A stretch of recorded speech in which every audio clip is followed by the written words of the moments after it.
Good evening. कैसे हैं सभी लोग? आशा करता हूँ आज काफ़ी अच्छा जा रहा होगा और हम सभी को काफ़ी अच्छा गिफ्ट भी मिल चुका है। आज हम उसी स्पेशल मैच एडिशन पे बात करेंगे जो इस संडे अहमदाबाद के नरेंद्र मोदी स्टेडियम में खेला गया फाइनल भारत और न्यूजीलैंड के बीच। और उसके साथ साथ आने वाले आईपीएल का फर्स्ट फेज़ के मैचेस भी अनाउंस हुए हैं, तो उस पर थोड़ी सी नज़र हम रखेंगे, मगर प्राइमरी फोकस हमारा आईसीसी T20 वर्ल्ड कप के फाइनल पे रहेगा। तो मेरे साथ जुड़ चुके हैं पुनीत। नमस्ते पुनीत, कैसे हैं आप? नमस्ते धवल, मैं अच्छा हूँ। और जो शुरुआत हुई थी 1 महीने पहले, तो उसका जो अंजाम था तो मुझे लगता है उसकी आदत सी हो गई है। तो लेकिन ये जो आदत है ये कितना भी हो जाए, इससे हम कभी थकेंगे नहीं और हम और चाहेंगे कि और ऐसा हो। तो बहुत ही बधाइयाँ इंडियन टीम को और बहुत ही बधाइयाँ आपको और मुझको और सभी देशवासियों को। एक और गौरव का क्षण जो है वो हमको अनुभव करने को मिला है और एक भारत एक बार फिर से क्रिकेट की दुनिया में राजा साबित हुआ है। तो प्लीज धवल, आप शुरुआत कीजिए। धन्यवाद पुनीत। तो कुछ आंकड़े मैं बता देता हूँ। आई थिंक 10वां एडिशन है ये और तीसरी बार भारत ने जीता है। Most successful team in the history. Back to back जीतने वाली भी फर्स्ट टीम है और होम पे जीतने वाली भी फर्स्ट टीम है। बहुत सारे रिकॉर्ड्स बनाए और मैं खुशकिस्मत 1,25,000 लोगों में से था जो ये क्षण लाइव देख पाया। ऑफ कोर्स मैच की अगर मैं बात करूं तो टॉस जीत के न्यूजीलैंड ने मिक्स सॉइल पिच पे इंडिया को आमंत्रण दिया। इंडिया अनचेंज थी, जो हमको एक्सपेक्टेड था। आई थिंक हमने डिस्कस भी किया था। और ताबड़तोड़ बल्लेबाजी और अभिषेक का फॉर्म फाइनली आया और एक सुपरलेटिव 50 की मदद से और बाकी कंट्रीब्यूशन संजू के, और तो क्या ही कहने, ईशान किशन ने भी बहुत अच्छी 50 बनाई। तो आई थिंक टॉप 3 तीनों ने बहुत कंट्रीब्यूट किया। उसके बाद अंत में फिनिशिंग किक दिया आपको शिवम दुबे ने, तो काफ़ी कमांडिंग स्कोर बनाया। आई थिंक प्रीव्यू में बात कर रहे थे, मुझे 80-20 लग रहा था और ये तो 90-10 हो गया। आपका क्या कहना है मैच के बारे में? 90 के तो 100 जीरो होंगे। जैसे ही मैंने तो क्या कहते हैं, सेमीफाइनल को देखते हुए ये कहा था कि न्यूजीलैंड थोड़ा टक्कर देगी और सेमीफाइनल में हमने 250 से प्लस स्कोर बनाया था और इंग्लैंड ने काफी अच्छी टक्कर दी थी। तो ये सबको मद्देनजर रखते हुए जैसे हमने बैटिंग की थी अहमदाबाद में, तो हमको लग रहा था कि न्यूजीलैंड हमें टक्कर देगी, भले जीतेंगे हम ही, लेकिन वो बिल्कुल भी ऐसा कुछ नजर नहीं आया। और हमको लगता है कि पहले ओवर से ही न्यूजीलैंड ने जो है वो घुटने टेक दिए थे। वो मानते थे कि भाई it's too much for them to get past. So मतलब बिल्कुल मुकाबला नहीं था। और एक तरह से मैं कहूँ तो हमेशा आपको edge of the seat thriller देखने का कुछ मजा नहीं आता। कभी कभी वन साइडेड मैच भी होने चाहिए ताकि आप रिलैक्स होकर आराम से मैच देख सकें, एंजॉय कर सकें। और हमने उनकी बैटिंग तो फुली एंजॉय की थी और बॉलिंग में भी जब जसप्रीत बुमराह ने वो जो स्पेल डाला उसको भी हमने काफी एंजॉय किया। तो हमारी तरफ से तो कोई मतलब शिकायत नहीं है कि भाई मैच फाइनल जैसा नहीं था या फिर एज ऑफ द थ्रिलर नहीं था, ऐसा कुछ नहीं था। जरूरी नहीं है कि हर मैच थ्रिलर हो, कभी कभी आपको डोमिनेशन साबित करने के लिए ऐसी जीत भी बहुत जरूरी होती है।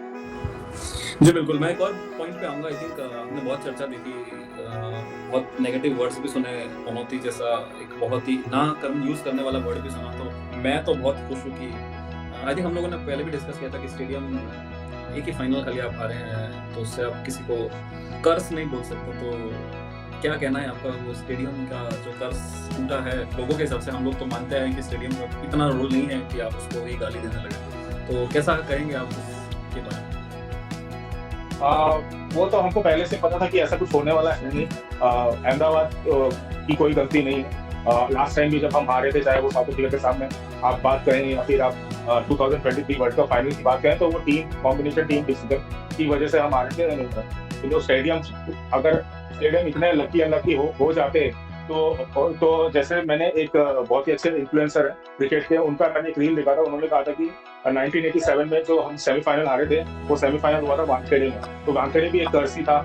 1996 में जो सेमीफाइनल हम हारे थे कोलकाता ईडन गार्डन्स में हारे थे, और हम सब जानते हैं कि वो कैसे हम हारे थे, बहुत ही गंदी तरीके से। और उसमें जो पब्लिक थी उन्होंने बहुत ही आक्रोश दिखाया था। तो वो भी हमारे लिए अनलकी ही था कि हम सेमीफाइनल क्रॉस नहीं कर पाए थे। तो ऐसा कुछ नहीं है, ये मैचेस है, कभी आप जीतते हो कभी आप हारते हो। और 2023 वर्ल्ड कप की आप बात करें तो हम इतनी बुरी तरह से तो हम हारे नहीं थे।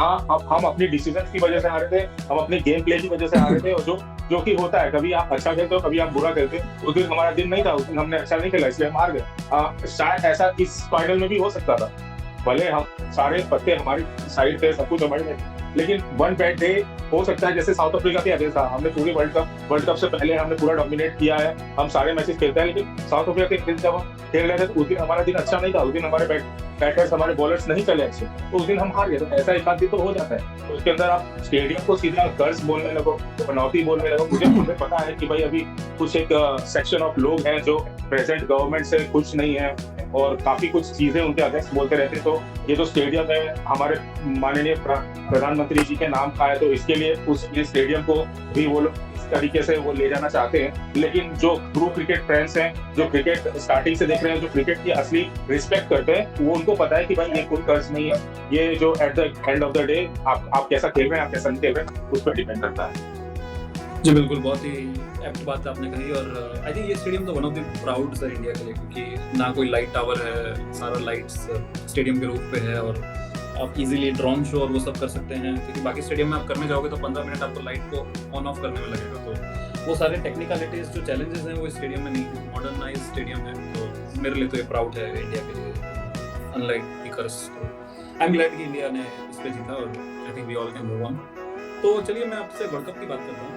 2026 के वर्ल्ड कप को ऑफ कोर्स हम इंडिया के डोमिनेशन एंड में डोमिनेशन बोल सकते हैं। आखिरी 4 मैच में 200 प्लस ऑलमोस्ट हर मैच में बनाए और काफ़ी कन्विंसिंगली 3 मैच जीते। इंग्लैंड के सामने थोड़ा फंस गए थे हम लोग। तो आपके लिए क्या यादें रहेंगी इस वर्ल्ड कप से?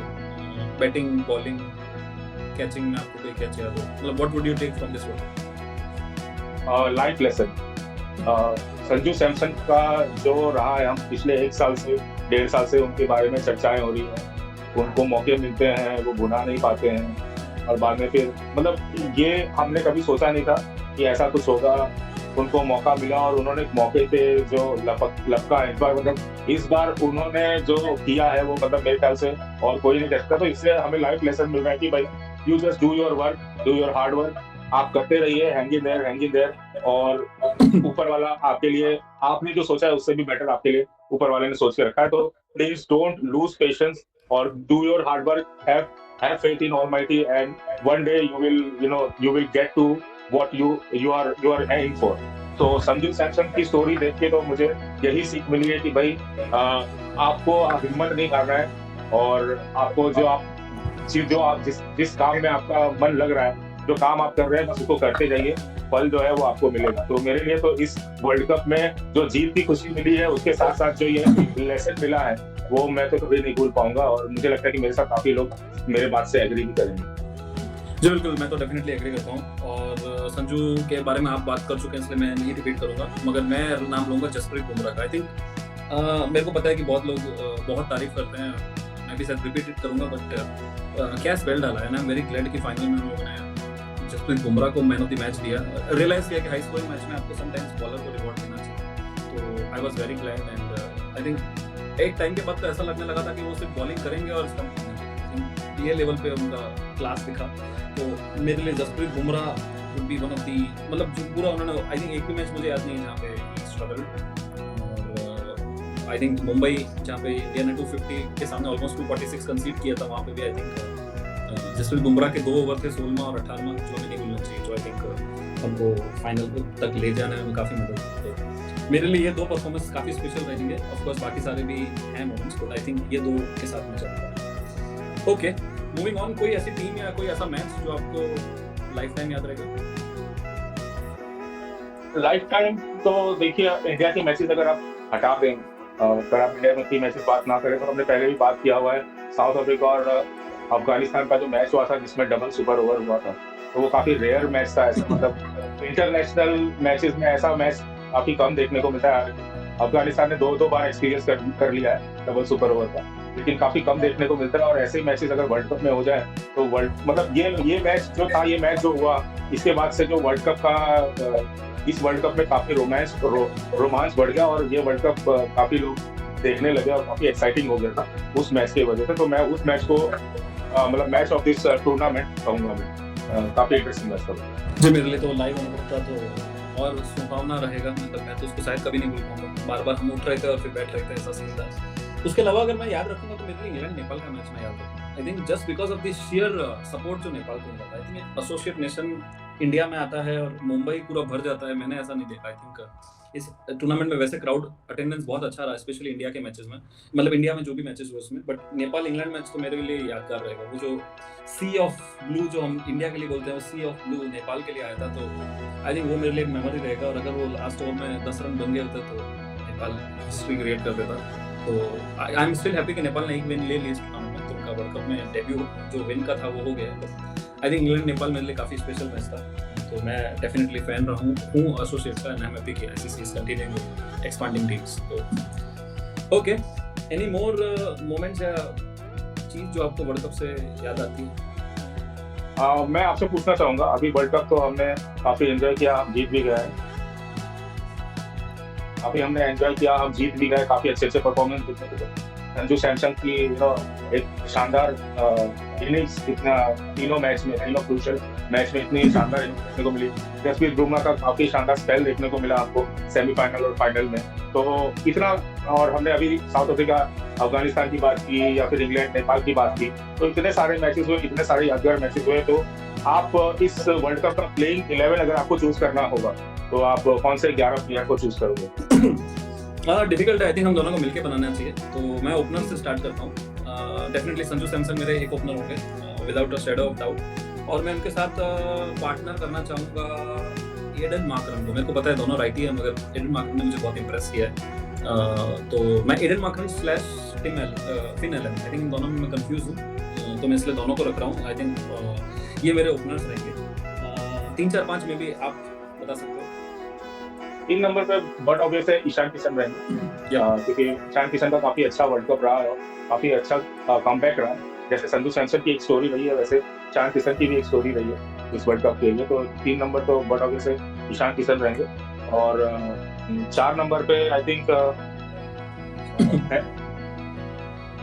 प्लीज आप मुझे ध्यान नहीं आ रहा है। 4 पे मैं वैसे कंफ्यूज हूँ, बट मैं आई थिंक 2 नाम लूंगा यहाँ पे।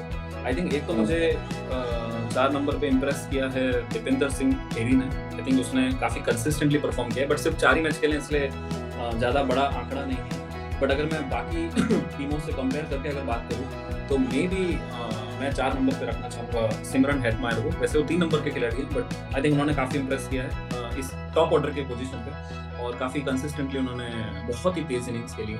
तो एक तो आई थिंक तूफानी पारी थी जहाँ पे उन्होंने शायद 15 बॉल या 16 बॉल में भी 50 बनाया था। तो मैं 4 पे सिमरन हेटमायर को रखूंगा मेरे स्क्वाड में। 5 नंबर पे मैं शिवम दुबे को रखना चाहूंगा, क्योंकि उनका ये वर्ल्ड कप काफी कंसिस्टेंट परफॉर्मेंस रहा उनका इस पूरे वर्ल्ड कप में, और he is also one of the reason जिसकी वजह से इंडिया ने ये वर्ल्ड कप जीता है। तो 5 नंबर पे मैं शिवम दुबे। ओके, 6 पे आई थिंक संजू आ गए, तो कीपर की तो जरूरत नहीं है, फिनिशर याद करने की ट्राई करें।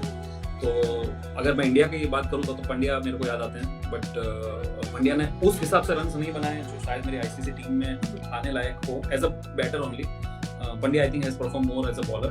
तो 6 नंबर पे आई थिंक मैं पिक करूँगा 6 number, is a very tricky question. 6 number पे may be David Miller. I think Miller ने काफ़ी क्रूशियल इनिंग्स खेली है। आई नो कि मिडिल ऑर्डर में हमारे चारों लेफ्टी हो गए, मगर हम हाइपोथेटिकली ये टीम बना रहे हैं तो हमें बेस्ट प्लेयर से चुनने होंगे। तो मे बी मैं मिलर के साथ जाऊँगा। I think Miller would be my pick here number 6। ठीक है, अभी बॉलर्स पे चलते हैं। आई थिंक एक नाम तो हम दोनों सहमत है, तो वो नाम पे डिस्कस नहीं करेंगे। नंबर 11 आपके जसप्रीत बुमराह रहेंगे वो फिक्स है। फिक्स है। अभी हमें बात करनी है 7, 8, 9, जिसमें आई थिंक हमें स्पिनर्स चाहिए हैं और एक ऑलराउंडर चाहिए, और उसके अलावा 2 और फास्ट बॉलर्स। तो स्पिनर में आप किसको बोलोगे? Who is the best spinner according to you? Spinner में वरुण तो डेफिनेटली नहीं है। वरुण तो डेफिनेटली नहीं है। मैं अक्षर को रख सकता हूँ, अक्षर हैं, और अक्षर और महाराज दोनों। हाँ, अक्षर और महाराज दोनों में से किसी को भी आप रख सकते हैं। तो आई थिंक वो हो गया। और आई थिंक हमने अभी तक एक भी फाइनलिस्ट टीम का पिक नहीं किया, तो मैं आई थिंक एक फास्ट बॉलर पिक करूंगा मैट हेनरी। फाइनल अच्छा नहीं रहा, मगर उसके अलावा आई थिंक बहुत ही इंप्रेसिव टूर्नामेंट था। सेमीफाइनल में तो मुझे याद है उन्होंने ब्लोन अवे कर दिया था साउथ अफ्रीका को। तो एक फास्ट बॉलर मैं न्यूजीलैंड से पिक करूंगा। और आई थिंक एक और पोजीशन बचता है जिस पे हम या तो ऑलराउंडर ले सकते हैं या फिर हम एक और तेज बॉलर या स्पिनर ले सकते हैं। तो वो मैं ऑलराउंडर लेना चाहूंगा, जेसन होल्डर, क्योंकि Okay. जेसन होल्डर का ये जो वर्ल्ड कप है काफी अच्छा रहा है, क्योंकि डाउन द ऑर्डर आके उन्होंने काफी क्रूशियल इनिंग्स खेली है। और मेरे को याद है कि एक आध मैच में उन्होंने काफी अच्छी बॉलिंग भी करी है, बॉलिंग की वजह से उनको प्लेयर ऑफ द मैच भी मिला है। तो जेसन होल्डर का जो ये वर्ल्ड कप रहा है वो काफी अच्छा रहा है। तो 7 नंबर पे एज एन ऑलराउंडर मैं जेसन होल्डर को। जी बिल्कुल मैं एग्री करता हूँ। और मेरा अगर 12th मैन पिक करना होगा तो डिफिकल्ट कॉल है, बट मैं मिड सेंटर के साथ जाऊंगा over Hardik Pandya. I think centre ने मुझे ज़्यादा कंट्रोल दिखाया है बॉलिंग में और ऑलमोस्ट फ्लॉलेस रहा है। इवन आई थिंक मुझे नहीं लगता फाइनल में भी उनका आंकड़े इतने खराब थे। तो मैं मिड सेंटर जाऊंगा ओवर पांड्या। और आई थिंक एक क्रूशियल इनिंग भी खेली थी उन्होंने जहाँ से उन्होंने श्रीलंका के सामने बचाया था न्यूजीलैंड को। तो मैं उस बेसिस पे centre would be my 12। Okay, तो हम एक बार 11 वापस रिपीट कर लेते हैं। ओपनर संजू सैमसन और Finn Allen, Finn Allen slash Aiden Aiden Markram. हाँ, हाँ, 3 नंबर पे ईशान किशन, 3 पे किशन, 4 पे हेटमायर, 5 नंबर पे शिवम दुबे, 6 पे मिलन, 6 पे मिलर, 7 पे जेसन होल्डर, 8 पे मैट हेनरी, 9 नंबर पे महाराज, केशव महाराज, महाराज, और 10 नंबर पे जसप्रीत बुमराह। जसप्रीत बुमराह, और 11 नंबर पे। तो अगर एक जगह बच रही तो मे बी मिड सेंटर आपकी टीम में आ गए और 12th मैन आपके हाथ में। ठीक है, तो ये थे हमारे प्लेइंग 11। आई नो हमने काफी नेम्स मिस कर दिए होंगे, क्योंकि काफी लंबा टूर्नामेंट था। आई थिंक मुझे लगता है कि T20 वर्ल्ड कप का सबसे लंबा टूर्नामेंट यही था। काफी सारे मैचेस हुए, काफी सारे यादगार मैचेस हुए, तो काफी एसोसिएट नेशंस से भी काफी अच्छे परफॉर्मेंस देखने को मिले। तो it was very difficult to select everyone, but this is our crick वाले प्लेइंग 11। आप इसके अंदर कुछ नेम्स ऐड भी कर सकते हैं, कुछ हटा भी सकते हैं, प्लीज हमें उसका इंतजार रहेगा। तो अब हम वर्ल्ड कप की तो काफी सारी बातें कर ली है हमने। धवल और कुछ बचा है तो प्लीज आप साझा कीजिए। जी बिल्कुल, आई थिंक एज यूजुअल हमने बात किया तो बायलैटरल सीरीज जो भी पाकिस्तान खेल रहा है उसको कवर नहीं करते, तो उस पे we are not saying anything. हम लोग आईपीएल पे चलते हैं। फर्स्ट फेज का अनाउंसमेंट हो गया है। 28 मार्च को उसका इनॉग्रल ओपनिंग मैच होगा, आरसीबी वर्सेस एसआरएच, बहुत ही नेल बाइटर मैच होगा। जो भी अनाउंसमेंट हुआ है वो अभी तक 12 अप्रैल तक हुआ है, जिसमें आई थिंक कुछ माउथ वाटरिंग मैचेस हैं। I think Rajasthan boosting Chennai वो बहुत अच्छा होगा। जडेजा वर्सेस सैमसन देखना रहेगा कैसे खेलते हैं एक दूसरे के सामने। उसके अलावा चेन्नई और आरसीबी तो हमेशा ही आई थिंक हॉट फेवरेट है टीम्स का, तो वो है फर्स्ट 5 तारीख को, और उसके बाद 12 तारीख को आई थिंक है मुंबई और आरसीबी मुंबई में। तो ये कुछ आई थिंक मार्की मैचेस हैं हम लोगों के हिसाब से जो आई थिंक काफ़ी इंटरेस्टिंग होंगे। इसके अलावा आई थिंक आईपीएल पे भी हम लोग अपना एक एनालिसिस नेक्स्ट वीक प्रेजेंट करने का ट्राई करेंगे, जहाँ पे हमारा फोकस हो जाएगा अगले 2 महीने के लिए आईपीएल पे। तो हम लोग एक सेगमेंट में टीम्स को एनालाइज करेंगे, 10 टीम्स हैं। तो I think it should be a good fun. I think अभी हम लोग रेडी हैं T20 के ओवरडोज के एंटरटेनमेंट के लिए, तो I think IPL is our now main focus. उसके अलावा आई थिंक वुमेन्स टीम से स्लाइटली डिसअपॉइंटिंग न्यूज़ रही कि हम T20 सीरीज जीतने के बाद वनडे के बाद टेस्ट मैच भी बहुत ही कन्विंसिंगली हार गए, तो ज़्यादा कुछ फाइट रही नहीं डे नाइट मैच में। और एलएस साहिली का बहुत ही मेमोरेबल फेयरवेल रहा। तो good luck and all the best for her second innings. We really admire her cricketing journey. तो आई थिंक ये सारी न्यूज़ हैं। इसके अलावा न्यूजीलैंड साउथ अफ्रीका को होस्ट करेगा इस संडे से। बायलैटरल 5 मैच की T20 सीरीज है, जिसपे निगाहें रहेंगी हमारी। इतना इंटरेस्ट तो नहीं रहेगा टू बी ऑनेस्ट, क्योंकि वर्ल्ड कप के तुरंत बाद आप इंटरनेशनल क्रिकेट से थोड़ा ब्रेक चाहते हो। तो आई डोंट नो व्हाई ये सीरीज इस समय हो रही है, मगर हो रही है तो हम उसको कवर जरूर करेंगे। बट हाँ, दोनों टीम के most of the IPL bound players नहीं खेलेंगे, तो थोड़ा फ्लेवर मिसिंग होगा। तो आई थिंक ये सारी न्यूज़ हैं।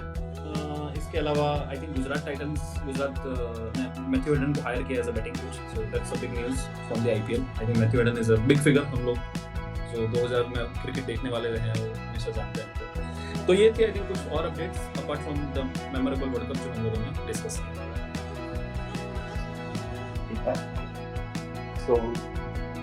तो आज कुछ ट्रिविया लेके आए हैं हमारे व्यूअर्स के लिए। आई थिंक अभी आईपीएल हारा है तो आईपीएल पे फोकस करते हैं। तो चलिए हम लोग ये जानने का ट्राई करते हैं लास्ट सीजन में who was the highest run scorer and highest wicket taker. तो ऑरेंज और पर्पल कैप का easy answer I know, but IPL पे थोड़ा रिवीजन करने का वक्त आ गया, तो मैं कोई उसी से स्टार्ट करूँगा। लास्ट ईयर 2025 में कौन थे आप मुझे बता सकते हैं? हम अगले वीकली चर्चा के एपिसोड में आपको उसका आंसर सही देते हैं। ठीक है, तो अभी तो ये रही क्रिकेट की बातें। अभी ऑन द फील्ड कुछ बातें हुई हैं जिसपे हम एक क्विक रिएक्शन ले लेते हैं आपका और मेरा भी। जैसे जब इंडिया मैच जीती और तब ट्रैक अपने फ्लैग को लेके पीछे बांधा हुआ था या फिर इधर उधर घूम रहे थे, तो उसके बीच में हमें विजुअल्स देखने को मिले कि हार्दिक पांड्या फ्लैग को लेके ऊपर लेटे हुए हैं, तो उसके उनके ऊपर किसी ने एफआईआर दिया है। तो आप क्या कहना चाहेंगे इसके ऊपर? एफआईआर सही किया है, गलत किया है कि जस्ट फॉर द लाइमलाइट और ये सब की वजह से हुआ है क्या? To be honest, I think इस टॉपिक पे मेरा इतना नॉलेज नहीं है, क्योंकि अभी आपसे मुझे पता चल रहा है, क्योंकि अभी इतने बड़े मैच के बाद मैंने अपने आप को थोड़ा ब्रेक दिया हुआ है, आईपीएल में फोकस चला गया। तो आई थिंक मैं आपकी ओपिनियन सुनना चाहूँगा इस टॉपिक पे।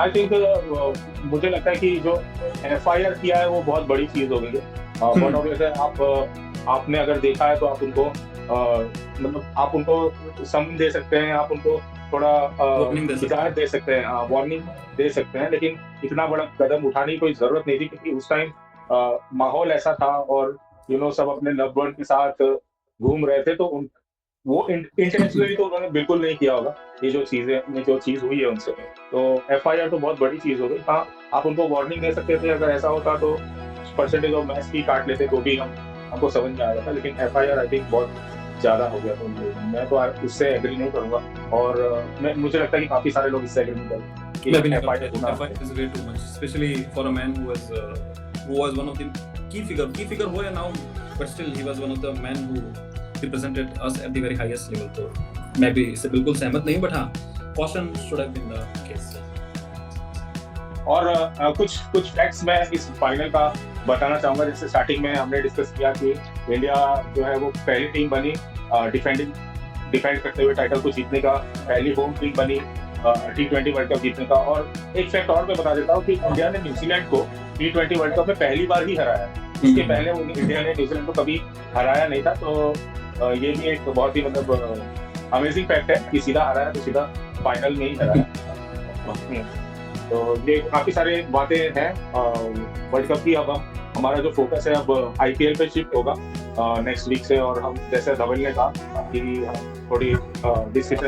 थोड़े स्टैट्स आईपीएल का लेके आएंगे, और अभी जो भी टीम्स का फॉर्मेशन हुआ है उसके ऊपर थोड़ा रिव्यू करेंगे कौन सी टीम कितनी स्ट्रांग है, क्या स्ट्रेंथ है, क्या वीकनेस है, थोड़ी बहुत हम उसके ऊपर एनालिसिस करने का ट्राई करेंगे। बट ऑब्वियसली कि हम तो इतने एक्सपर्ट हैं नहीं, लेकिन हमें क्या लगता है, हमें क्या नहीं लगता, उसके बारे में थोड़ा उसके ऊपर बात करने का ट्राई करेंगे। तो फिलहाल आज के लिए इतना ही। आप हमारा वीडियो देखिए, शेयर कीजिए, सब्सक्राइब कीजिए, लाइक कीजिए, और प्लीज हमें सपोर्ट कीजिए। Thank you very much. धन्यवाद। जय हिंद।